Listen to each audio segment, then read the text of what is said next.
भक्तों को श्री शिवाय नमस्तुभ्यं। यदि आपके पास लक्ष्मी की कमी हो रही है, धन नहीं आ रहा है, कर्जा बढ़ गया है, तो इस शरद पूर्णिमा हम आपको 2 उपाय बता रहे हैं जो कि लक्ष्मी की वृद्धि के लिए ही हैं।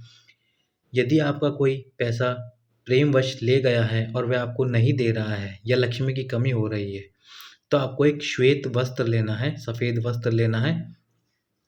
1 बाई 1 फीट का सफ़ेद वस्त्र लीजिए, उस पे थोड़े से चावल रखकर, उसकी पोटली बनाकर थोड़े से चावल रखकर, जिस व्यक्ति ने आपका पैसा लिया है उसका स्मरण कर कर शरद पूर्णिमा के दिन किसी ब्राह्मण को आप यदि वो दे देते हैं, तो जो आपका पैसा रुका हुआ है वह आने लग जाएगा। यदि जो आपका पैसा प्रेमवश लेके गया है वह भी आपका पैसा देने लग जाएगा, आपके चंद्र की दशा सुधर जाएगी। ये था पहला उपाय। अब दूसरे उपाय में क्या करना है आपको, रात्रि में 12 बजे के बाद या 12 बजे से पहले रात्रि में ही आपको ये उपाय करना है। शरद पूर्णिमा के दिन रात्रि में आपको एक तांबे का कलश लेना है जल से भरा हुआ, और उसके ऊपर इस प्रकार से कटोरी रख देनी है।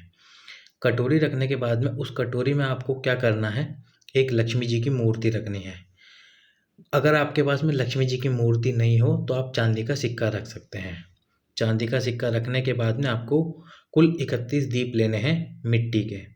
इसमें आटे के दीप नहीं चलेंगे, आपको मिट्टी के दीप लेने हैं 31, वो भी लंबी बाती के।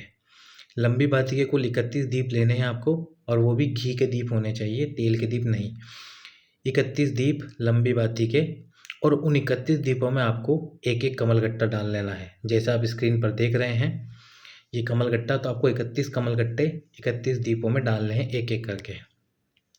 साथ में आपको 5 पान के पत्तों की ज़रूरत पड़ेगी, 5 पान के पत्ते, और मीठे के प्रसाद के लिए आपको खीर का प्रसाद बना लेना है। अब क्या करना है, जैसे आपने इस कटोरी के अंदर लक्ष्मी जी की मूर्ति, यदि वो नहीं है तो चांदी का सिक्का रख दिया। उसके बाद उस चांदी के सिक्के की आपको पूजा करनी है, कुमकुम रोली हल्दी चढ़ा के पूजा करनी है। और जो पान के पत्ते हैं, उन पान के पत्तों को इस कलश के सम्मुख में रख देना है।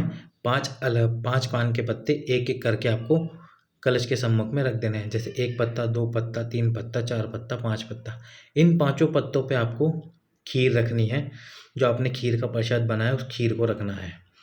खीर रखने के बाद में जो आपने 31 दीप लगाए हैं, यहीं सम्मुख में आपको 31 दीपों को रखना है।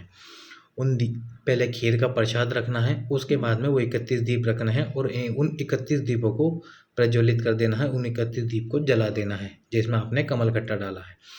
अब सुबह 4 बजे तक वे दीप ठंडे हो जाएंगे, तो आपको दीप जलाने के बाद में सो जाना है। उसके बाद सुबह 4 बजे उठना है। सुबह 4 बजे उठ के क्या करना है, जो ये मूर्ति या सिक्का आपने रखा है इस कटोरी में, उसको वापस अपनी तिजोरी अलमारी में रख लेना है।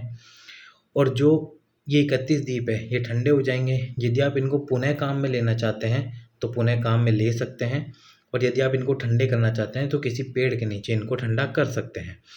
और जो आपने प्रसाद बनाया है, जो प्रसाद है पान के पत्तों पे रखा हुआ, उस प्रसाद को उठा लेना है। 8 बजे 10 बजे तक उस प्रसाद को सभी घर वालों को और स्वयं ग्रहण कर लेना है। यदि लक्ष्मी की कमी हो रही होगी तो माता लक्ष्मी आपके घर में प्रवेश करेगी और दौड़ती भी आ जाएगी। यह उपाय शरद पूर्णिमा का ही है। केवल और केवल शरद पूर्णिमा के दिन ही इस उपाय को करना है। उपाय यदि अच्छा लगा हो तो अधिक से अधिक लोगों को शेयर कीजिए। मेरी आवाज़ पहली बार सुन रहे हैं तो इस चैनल को सब्सक्राइब कीजिए। सभी भक्तों को श्री शिवाय नमस्तुभ्यं।